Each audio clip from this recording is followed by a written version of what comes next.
ಮಂಡ್ಯ ಜಿಲ್ಲೆಯಲ್ಲಿ ಚಿರತೆಗಳ ಹಾವಳಿ ಹೆಚ್ಚಾಗಿದ್ದು ಜನರಲ್ಲಿ ಆತಂಕ ಮೂಡಿದೆ. ರಾತ್ರಿ ವೇಳೆ ಸಂಚರಿಸಲು ಕೂಡ ಜನರು ಪರದಾಡುವಂತಾಗಿದೆ. ಮಂಡ್ಯ ಜಿಲ್ಲೆಯ ಚಿರತೆಗಳ ಹಾವಳಿ ಹೆಚ್ಚಾಗಿದ್ದು ಜನರಲ್ಲಿ ಆತಂಕ ಸೃಷ್ಟಿಸಿದೆ. ಮಂಡ್ಯ ತಾಲೂಕಿನ ಹೊಳಲು ಗ್ರಾಮದ ಮುಂಡಬಸವೇಶ್ವರ ದೇವಸ್ಥಾನದ ಪಕ್ಕದಲ್ಲಿ ಚಿರತೆ ಪ್ರತ್ಯಕ್ಷವಾಗಿದ್ದು ಕಾರಿನಲ್ಲಿ ಹೋಗುತ್ತಿದ್ದಾಗ ಒಂಟಿ ಚಿರತೆಯ ಪ್ರತ್ಯಕ್ಷ ಆಗಿದೆ. ವಿಡಿಯೋವನ್ನು ಸ್ಥಳೀಯರು ಸೆರೆ ಹಿಡಿದಿದ್ದಾರೆ. ಆ ವಿಡಿಯೋ ಇದೀಗ ಸಾಮಾಜಿಕ ಜಾಲತಾಣದಲ್ಲಿ ವೈರಲ್ ಆಗಿದ್ದು ಚಿರತೆ ವಿಡಿಯೋ ನೋಡಿ ಅಕ್ಕಪಕ್ಕದ ಗ್ರಾಮಸ್ಥರು ರಾತ್ರಿ ವೇಳೆ ಸಂಚರಿಸುವುದಕ್ಕೆ ಭಯಪಡುತ್ತಿದ್ದಾರೆ.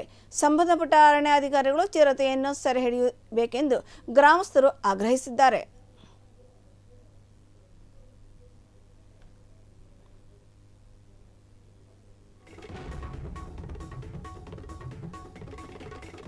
ಮಂಡ್ಯ ಜಿಲ್ಲೆಯಲ್ಲಿ ಚಿರತೆಗಳ ಹಾವಳಿ ಹೆಚ್ಚಾಗಿದ್ದು ಬಸವೇಶ್ವರ ದೇವಸ್ಥಾನದ ಪಕ್ಕದಲ್ಲಿ ಚಿರತೆ ಪ್ರತ್ಯಕ್ಷವಾಗಿದೆ. ಹಾಗಾಗಿ ರಾತ್ರಿ ವೇಳೆ ಜನರು ಮಂಡ್ಯ ಜಿಲ್ಲೆಯ ಮುಂಡಬಸವೇಶ್ವರ ದೇವಸ್ಥಾನದ ಪಕ್ಕದಲ್ಲಿ ಚಿರತೆ ಕಾಣಿಸಿದ್ದು ರಾತ್ರಿ ವೇಳೆ ಅಲ್ಲಿ ಸಂಚಾರ ಮಾಡೋಕ್ಕೆ ಜನರು ಭಯಪಡುವಂತಾಗಿದೆ. ಆದಷ್ಟು ಬೇಗ ಈ ಚಿರತೆಯನ್ನು ಸೆರೆ ಹಿಡಿಯಿರಿ, ನಮಗೆ ಜೀವ ಭಯ ಆಗಿದೆ, ಅಷ್ಟೇ ಅಲ್ಲ ರಾತ್ರಿಯಲ್ಲಿ ನಾವು ಓಡಾಡೋದಕ್ಕೆ ಆಗ್ತಿಲ್ಲ ಅಂತ ಜನರಲ್ಲಿ ಆತಂಕ ಸೃಷ್ಟಿಸಿದೆ.